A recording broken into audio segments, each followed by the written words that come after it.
Valentine's Day was supposed to be perfect. I had imagined it all in my mind. The soft glow of candlelight, the sweet exchange of gifts, the warmth of love filling the room.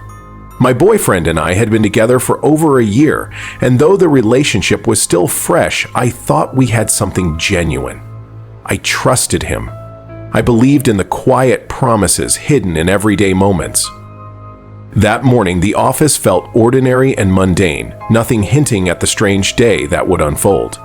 I sat at my desk, fingers poised over the keyboard, when a knock at the reception caught my attention. A delivery arrived, an elegant box wrapped in delicate paper with a red ribbon. Addressed to me. My heart skipped a beat.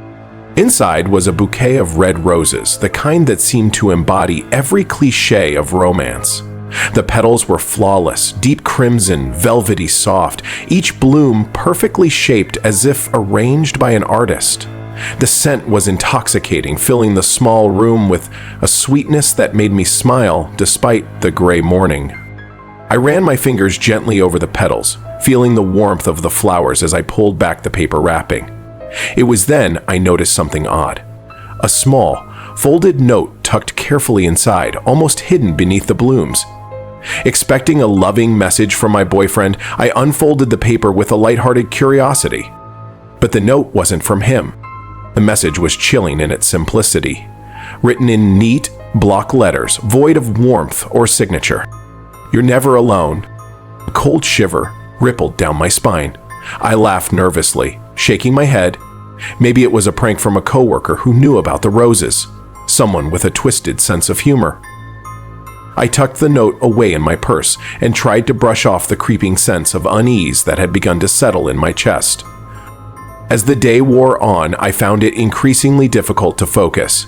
Every rustle of paper, every unfamiliar sound seemed amplified. The note's words echoed in my mind. "You're never alone."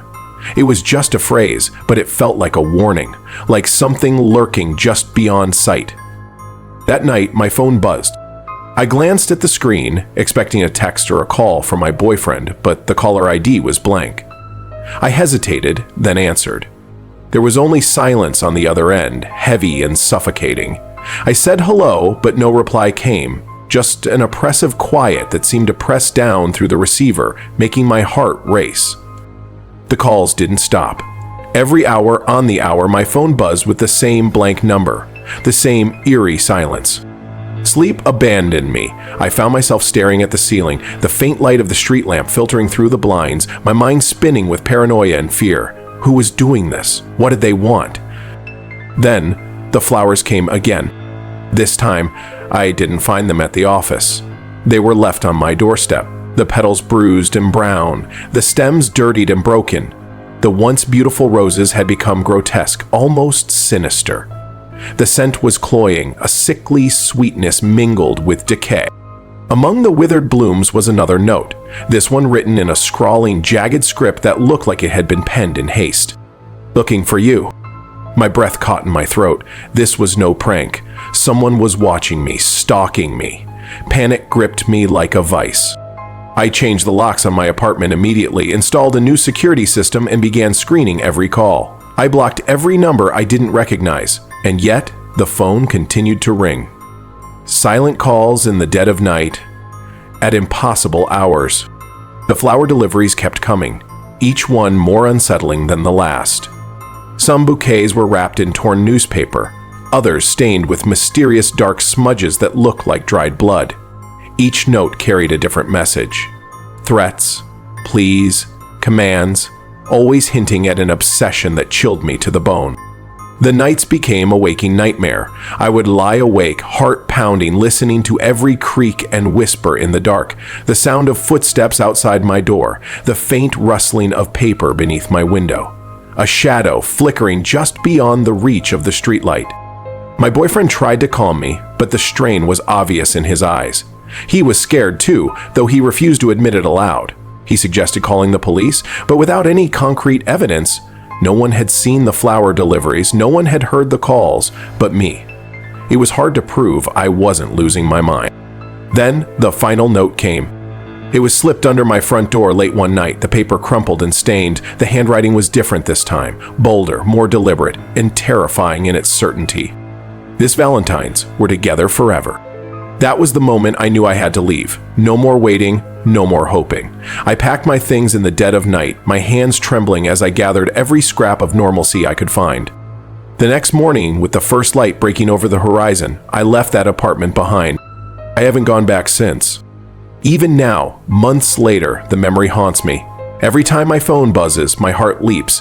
Every time I see a red rose, my stomach knots with dread. Someone, or something, wanted me to know that I was never truly alone, and that terror has never left me. Valentine's Day will never be the same.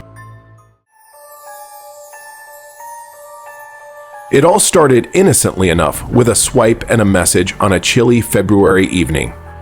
I wasn't expecting much from the dating app, just passing time between long shifts and weekend plans, but then I saw him. His profile was understated but genuine, no flashy photos, just a warm smile and eyes that seemed to hold stories.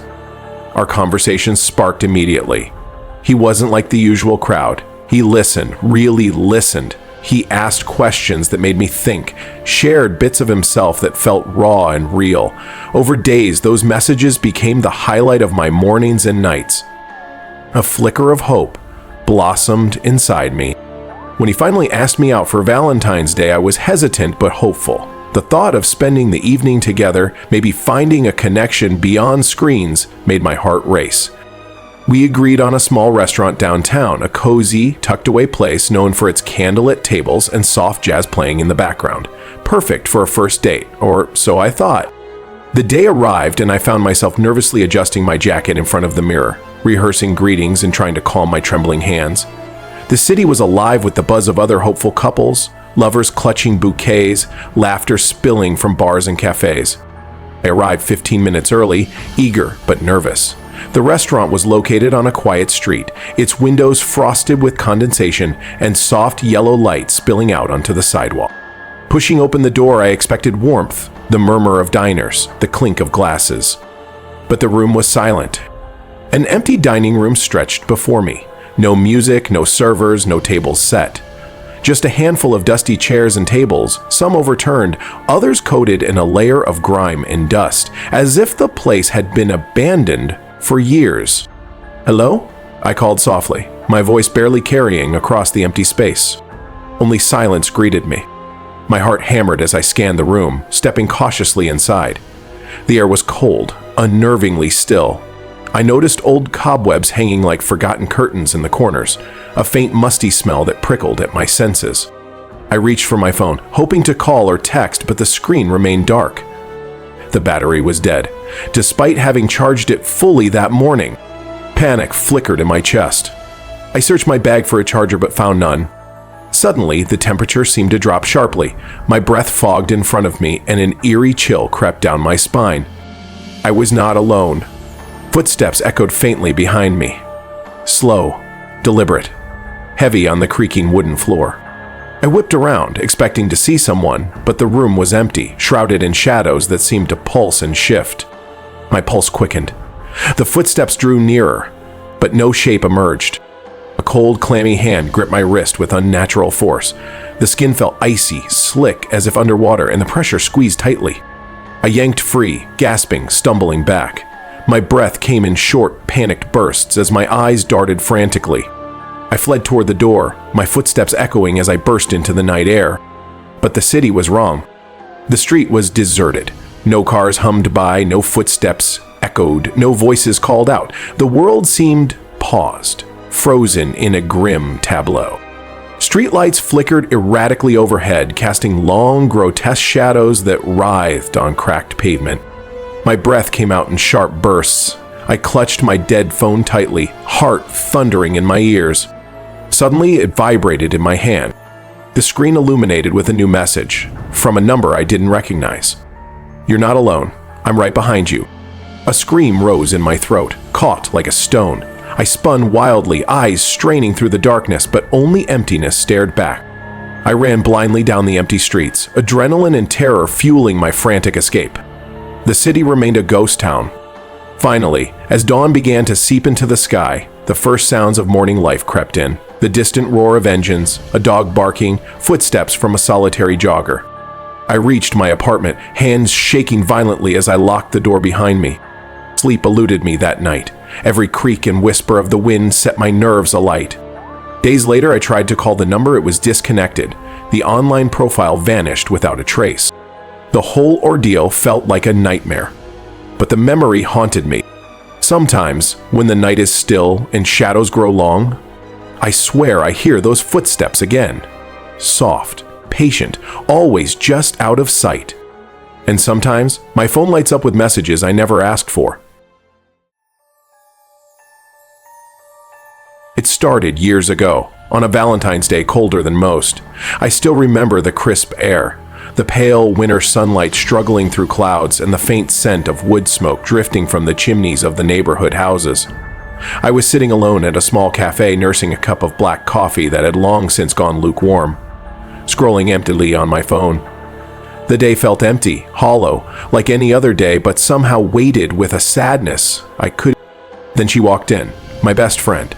She had always been quiet, a little elusive, like someone carrying a world of secrets in her eyes.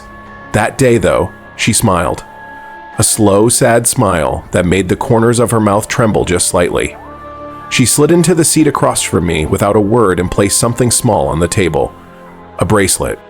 It was delicate, a fine silver chain with a charm shaped like a heart, but not a whole heart. It was broken in two, split with jagged precision down the center. She lifted one half of the charm and fastened it around her wrist, then took the other half and gently clasped it on mine. Her fingers lingered on mine for a moment, cold but steady.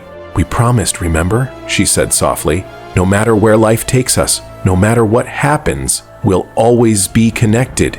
This bracelet is our promise." I wanted to believe her, wanted to trust in the permanence of that moment, so I nodded, swallowing the lump in my throat. For weeks after, the bracelet was my talisman.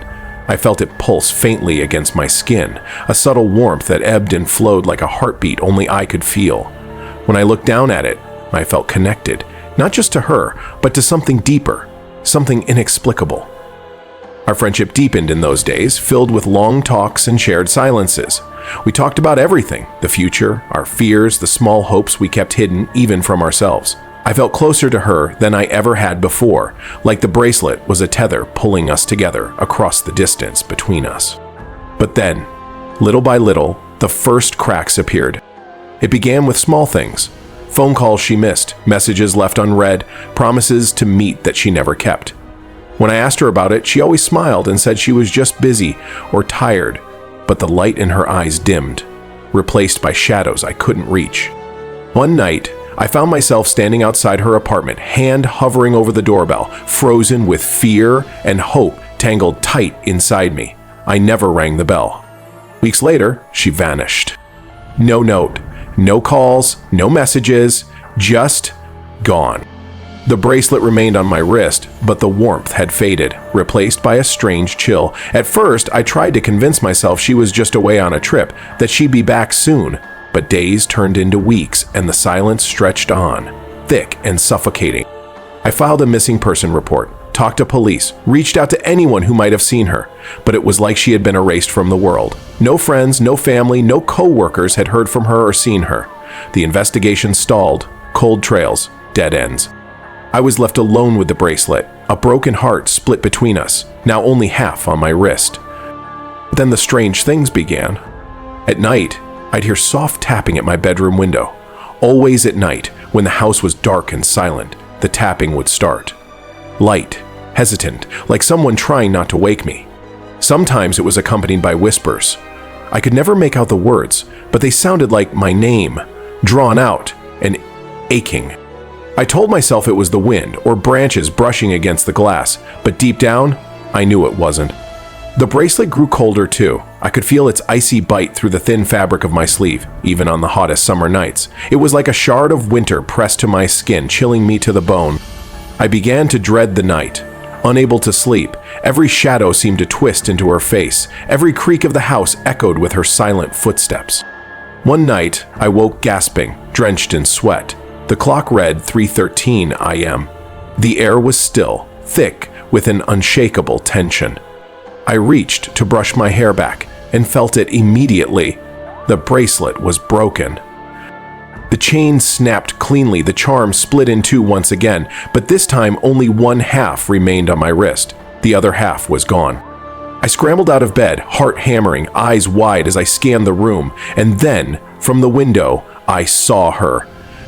Her silhouette was barely visible against the black sky.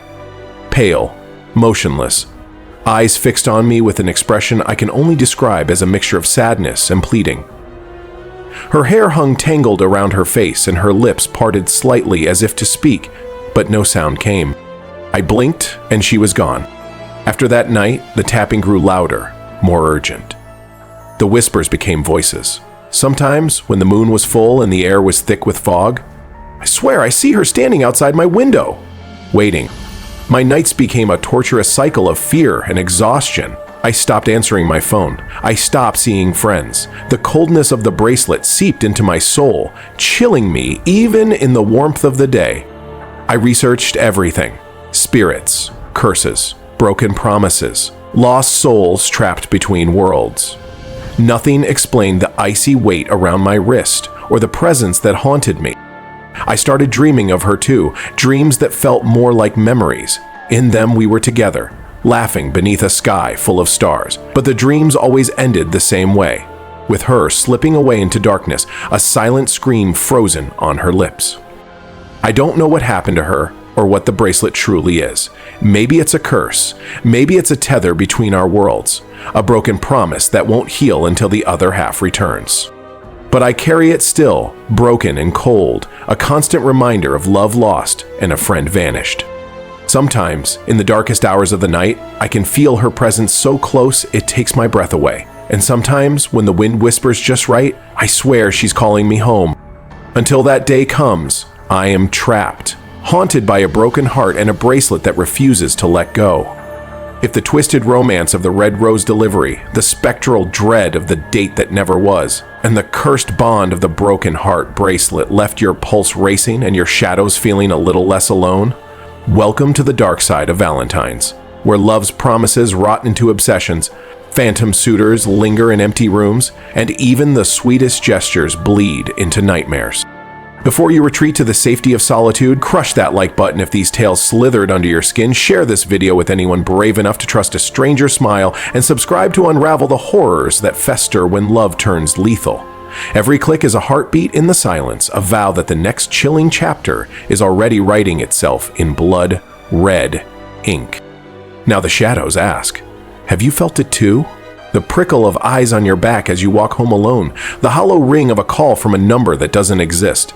Maybe you found a gift left in the dead of night, roses too perfect, a bracelet too cold, a note etched in handwriting you almost recognize, or perhaps you've wandered into a place that shouldn't be, empty where footsteps echo without a source and the air hums with a lover's ghostly whisper. Whatever your story, stalker, specter, or shattered vow, we want to hear it. Confess in the comments or send it sealed in secrecy. Your nightmare could be the next bouquet of dread we deliver, or the key to a curse we've yet to break. To those already entwined in this thorny web of terror, ring the bell to ensure you never miss a descent into love's darkest corners. Follow us into the void on social media, where we dissect cursed relics, decode phantom messages, and dare to ask what ancient heartache haunts your hometown. Peek into the description for links, eerie artifacts, and a map to the loneliest corners of the night, if you dare to wander deeper. As the clock strikes midnight and Valentine's fades to ash, remember this: love is not a sanctuary, it's a labyrinth. The roses that bloom too red, the dates that never were, the bonds that outlast death, they're not accidents, they're warnings. The line between devotion and delusion is as fragile as a dried petal, and in the dark, it crumbles.